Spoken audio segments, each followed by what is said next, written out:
everyone, my name is Jordan, also known as X-3. Today, I'm going to be doing something a little bit differently. I decided that maybe I should do a little bit revamp tutorial, whatever you might want to call it. I'm going to do a little bit more minimal sections. I have two loops here.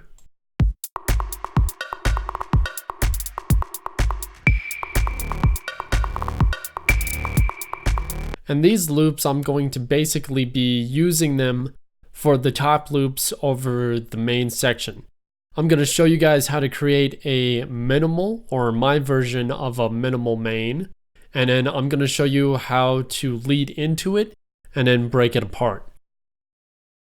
First off, I downloaded this pack from Prime Loops. If you go over to their website, they actually have a new website and an updated pack full of new sounds and new genres and new things I've never heard of. Already went in here and sampled some of the sounds, and I found that by going over to the Viper drum and bass, I'm going to use the drums and break them apart, and I'm going to throw each of those individual parts into a drum rack. Let's do that now. I'm going to sample one of these sounds.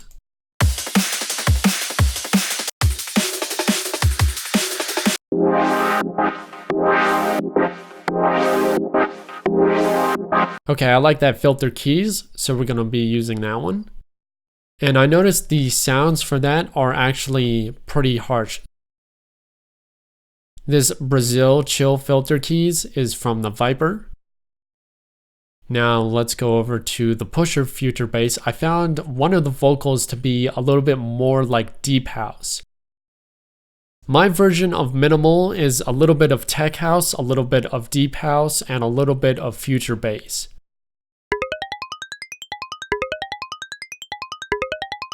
I like that Xylo ARP because we're going to be using some of this to be resampled later on. Okay, I'm going to check out the drums. So future R&B, chill trap, let's check out some of the drums.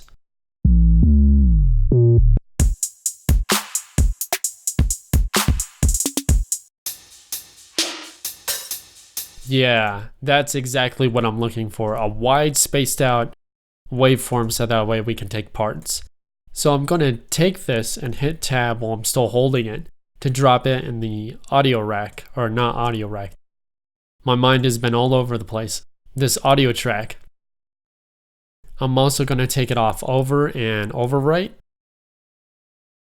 For this second audio track, I'm going to create a MIDI track right after and just switch those positions.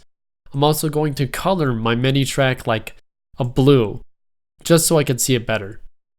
Okay, next drop in a drum rack. And make sure you can actually see the rack so that way we can immediately start to drop in parts. And I'm going to change the BPM to probably about 130. So I'm going to take that clap, go over to my drum rack, and drop it somewhere around here. And I'm going to rename that probably clap. Okay, that hat was pretty cool. I'm also going to take that into the drum rack and rename this hat.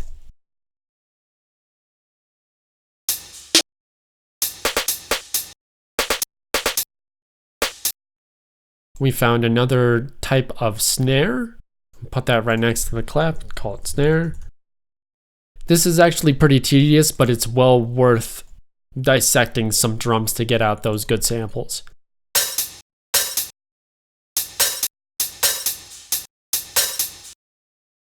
I guess I'll use that for a little bit of a percussion because it has some weird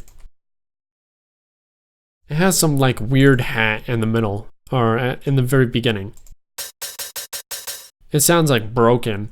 Pretty cool.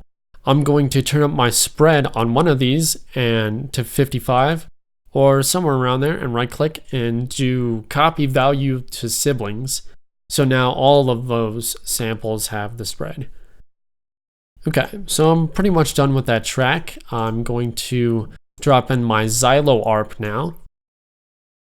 And we're going to take one of these to be a percussion track inside of the drum rack. Well, actually, you know what? I'm actually thinking we could use this in a new instrument. Just going to delete that out and grab my other loop from the same pack.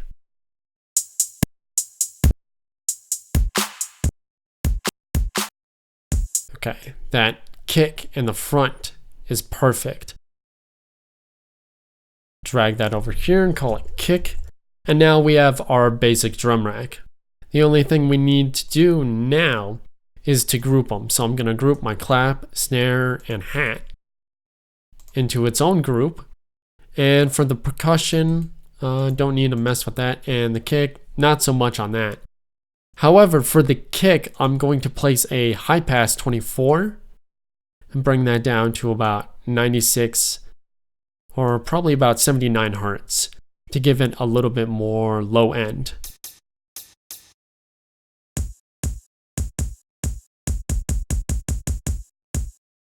Because what I'm going to do now, I'm going to drop in an operator. Now I have my operator already set at 44 hertz on a multi of 1, and it's been filtered at 50 hertz so that way it goes 6 hertz and no further. It's a nice sub, so I'm just going to call this sub and group my sub and my kick together.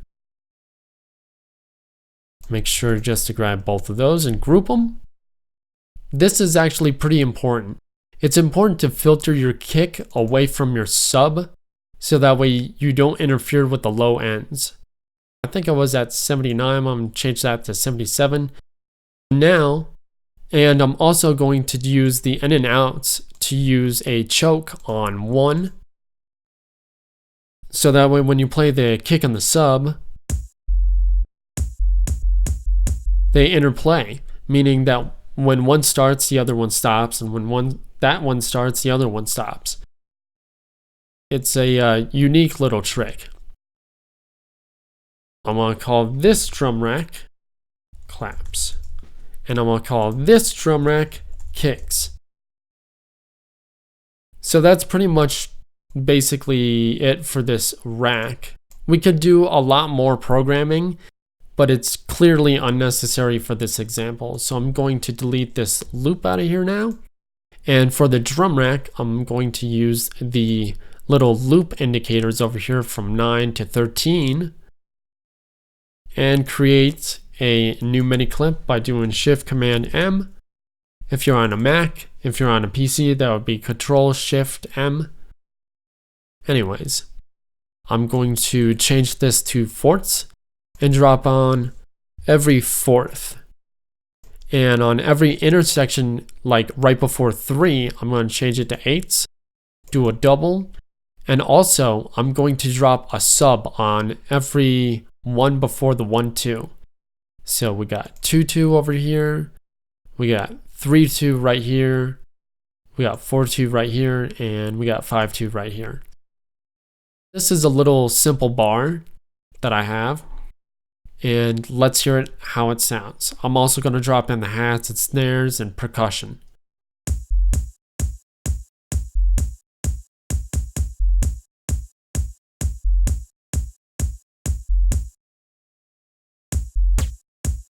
Also forgot to turn on the little looper.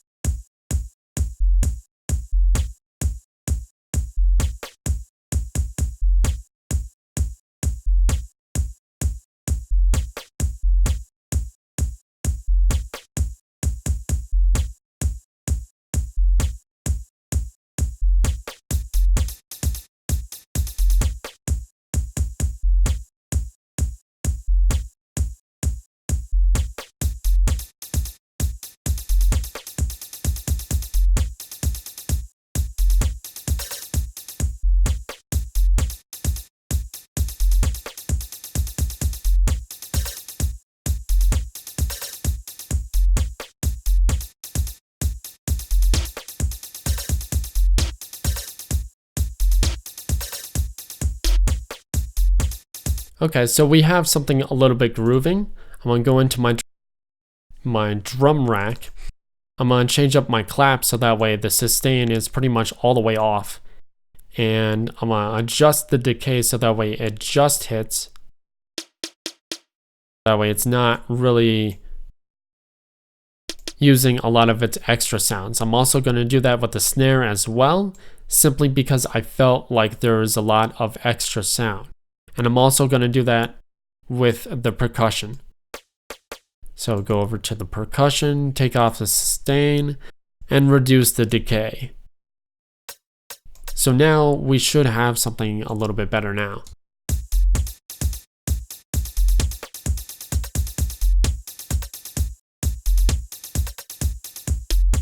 I feel like the kick is a little bit too subby, so I'm gonna reduce the sustain by probably about 25 decibels.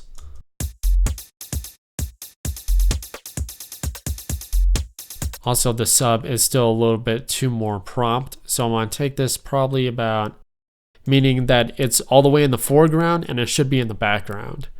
I'm gonna probably take that about -12 or something like that. And those hats need to come down as well for the sustain.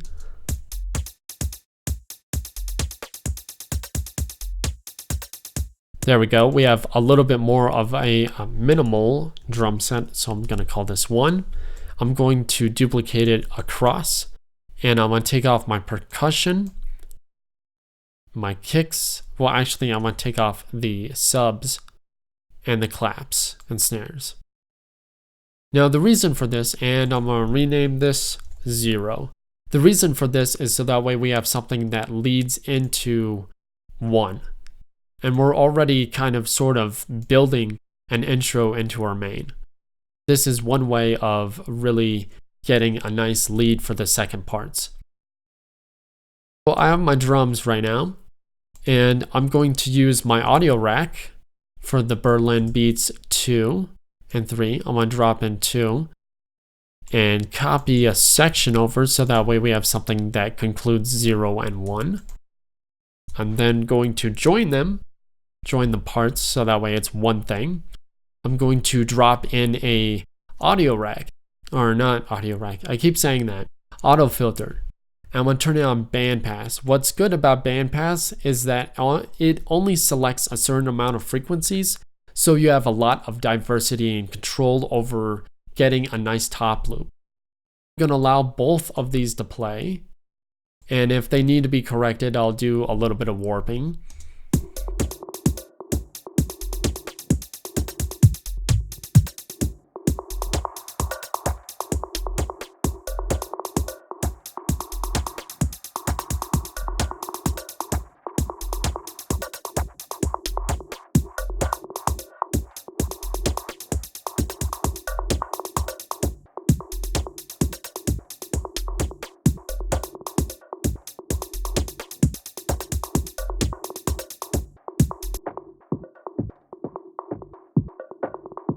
So I noticed that kick in here, that first instance of the kick is actually pretty tough to remove. So what I'm going to do is draw a unlinked filter and figure out what's the most common pattern for each of these kicks.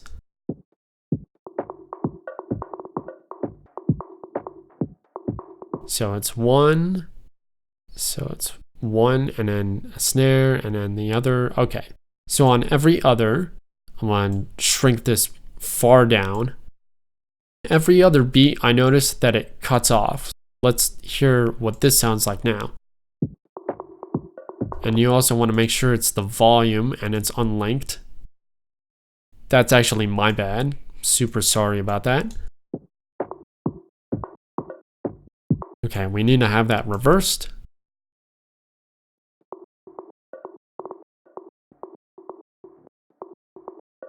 Perfect. So now, if you rejoin this, it would remove all the kicks by reconsolidating it. Now I have more control, and we're going to use more of this amount. I should show the automation lane and make sure that's actually at full. this is actually more controlled now.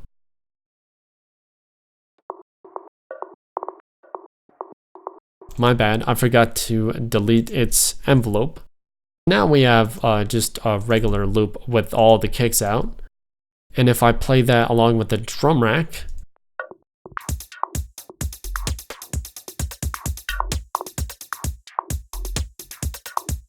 we have a pretty cool top loop.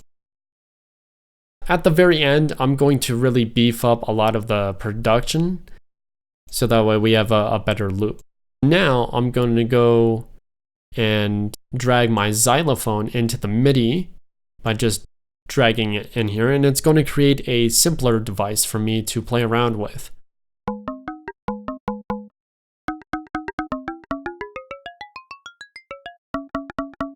That kind of sounds like a bongo. I would actually prefer one of the higher pitch notes.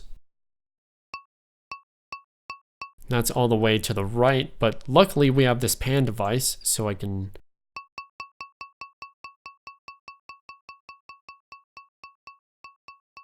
get it to where it's almost even and boost up the volume. Okay. Now I'm going to throw on a compressor, and it's been pretty much pre-mapped, and I have a preset I like to use on a lot of my instruments to give them a little bit more widening. It's a simple delay, and it has the controls on time, and each of these are at 12.7 for the left and 5.67 for the right, with a little bit of feedback and full dry wet. This allows the sound to breathe really wide.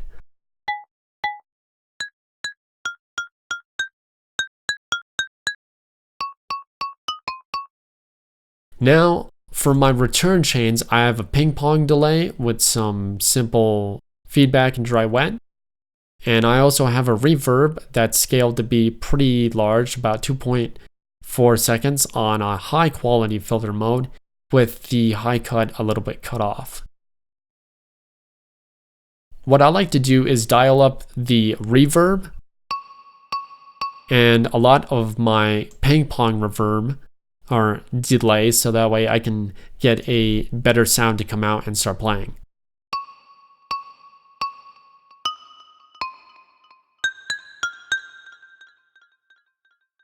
There's actually a nice tool set that, well, actually I don't know of him personally. He goes by the name of AK, and AK created this large collection of, let's see if I can go back to it. He created this large collection of C scales. And what's very interesting about these C scales, I'm probably just going to drag C major up here, is that, and hit the fold button, he created the C scale and it's on a folded note, so that way any note in here that we draw is going to be correct. So I'm also going to link to him in the description below, so that way you can check out his video. He does a lot of cool, interesting stuff. And he's also part of Vesper's team and Warp Academy. That's crazy. Anyways, I'm gonna let this play, and that's looped, and we're gonna draw out a melody right now.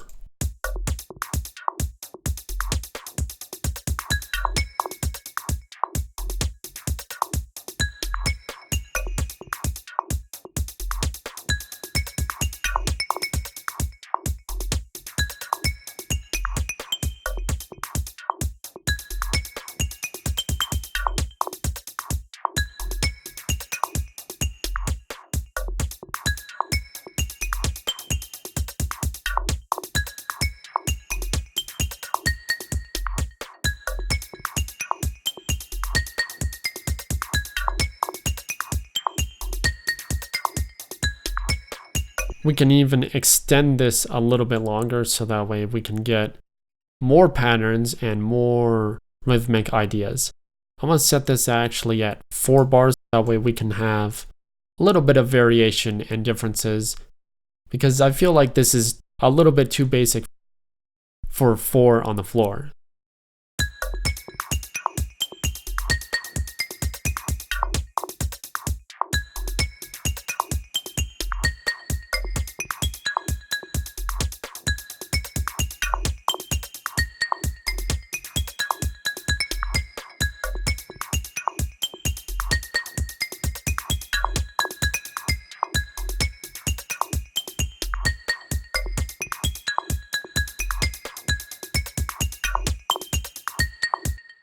That's pretty cool.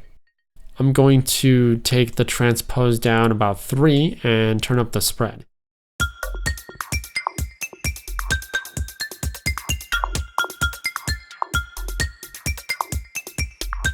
What's really cool to do is turn up the release about a second and make sure it's on loop. And what you'll get is kind of like more ping pong delay feedback because it's actually looping this much longer. You can also take down the sustain to control some of the volume if it's a little bit too loud.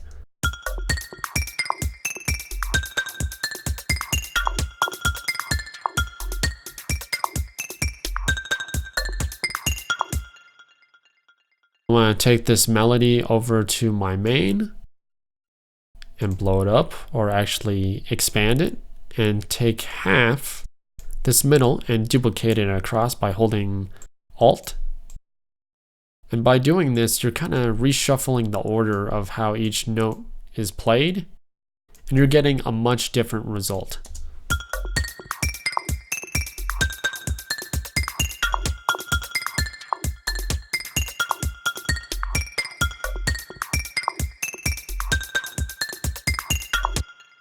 Now we have a little bit more stuff going on. I want to delete my other audio track and drop in a new MIDI track. And that other sample we had. Oh. And create a new MIDI track. For this other sample that we have, this Brazilian filter keys.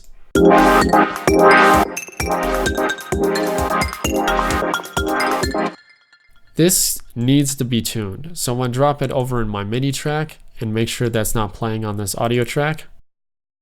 Now I'm going to let this play and I'm going to hit a few notes. Plus I'm going to bring down the volume since it's, well, as you can see, totally blown. And I don't usually like waveforms that are like that. Turn up my spread to give it more warmth, and turn on my filter because we're going to be using this heavily.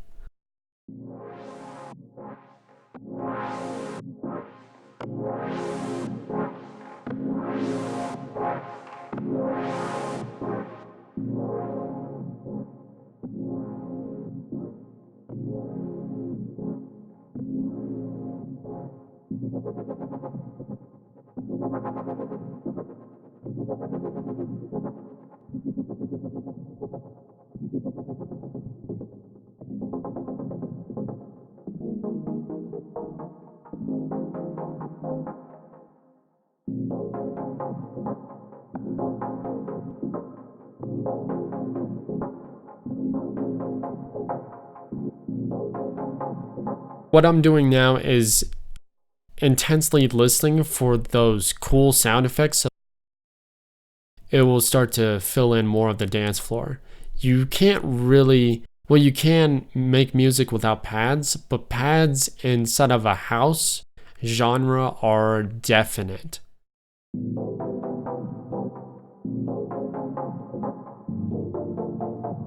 So now let's hear what this sounds like, but just with the drums and the percussion. So what I'm going to do is mute the third channel.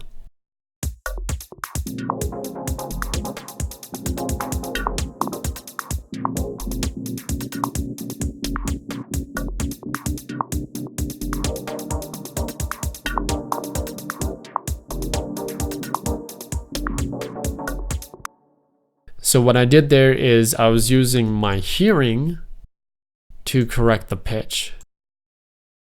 If you ever want to become the most superb musician you possibly can, is train your ear to listen for pitch.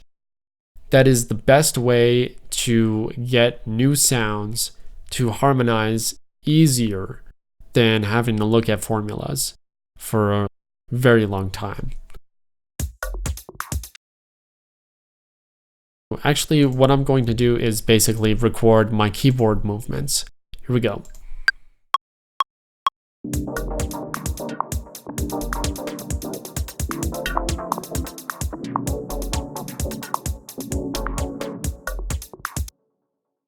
And I'm also going to highlight this and do Command U to quantize that, but I notice this is a little bit off, so I'm just going to drag each handlebar so that way it meets at some good proportions.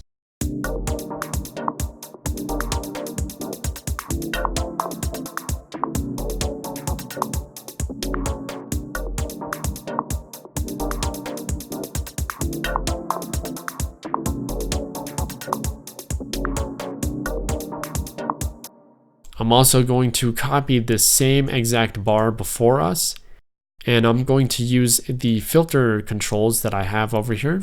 And if you click the filter control, you'll get this nice little automation line.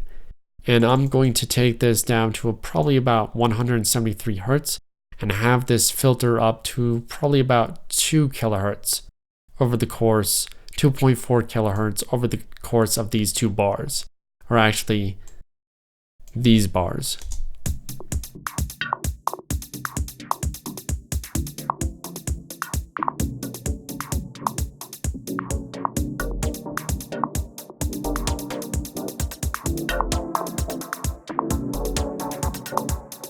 And now to really duplicate this same set by doing Command D and keeping the pitch up here at the top by double clicking one of those nodes.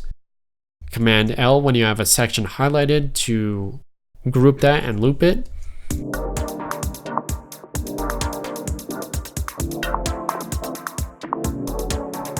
I feel like this could use a lot more wobbling. So what I'm going to do is go over and click on the LFO amount, and we're going to change this up and down and up and down. Even if you create dramatic effects, the more dramatic effects that you use on the automation when messing around with the with its LFO amount should actually lead towards the beginning or the end for my style of music, because when you have something that is totally towards the top, it's going to basically muddy up a lot of the rest of the other sounds, and you can't really hear that when this sound is totally overshadowing a lot of the other instruments.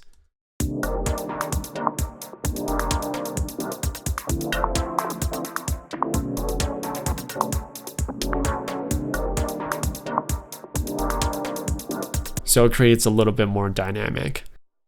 Now I'm gonna hear what this sounds like. The reason why I took that off, just in case I don't have the pitch correctly, because I just wanted to transpose it down a little bit. We'd have a little bit more contrast, because usually a lot of high notes create a lot of distractions, and we already pretty much have that covered with the Berlin. I feel like it's not needed.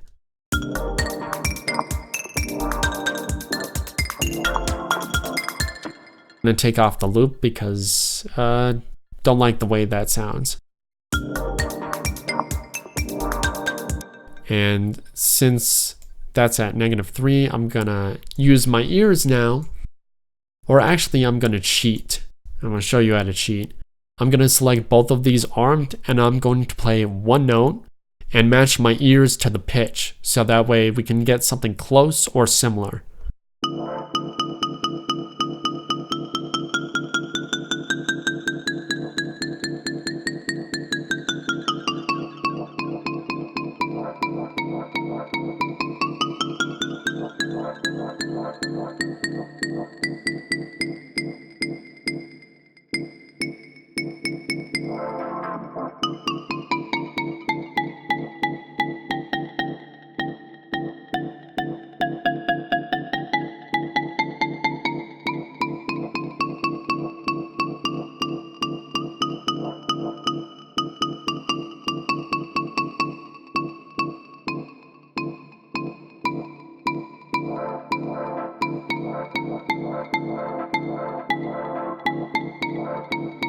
I feel like -5 for this xylophone fits. So now I'm going to use my creative mind to throw an auto filter and bandpass it, because really the keys are the focus of this mini section and it totally just works. Oh yeah, I forgot to tell you. When I'm using this auto filter, I'm basically going to filter it and kind of create something unique so that way it's just a filler instead of a note.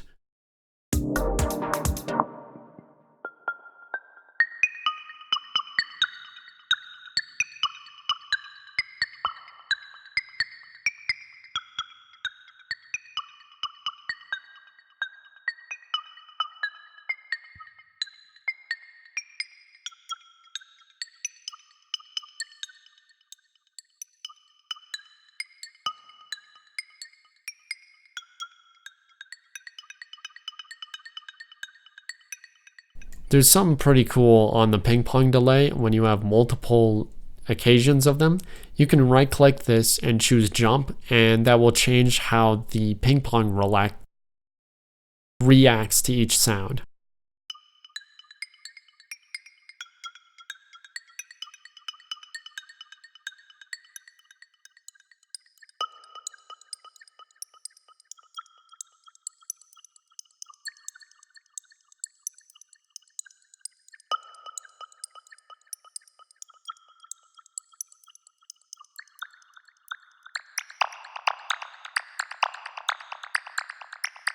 Take that down in volume. So now we have a very interesting sound. And if we play that along, we should have a nice build. Starting at the very beginning.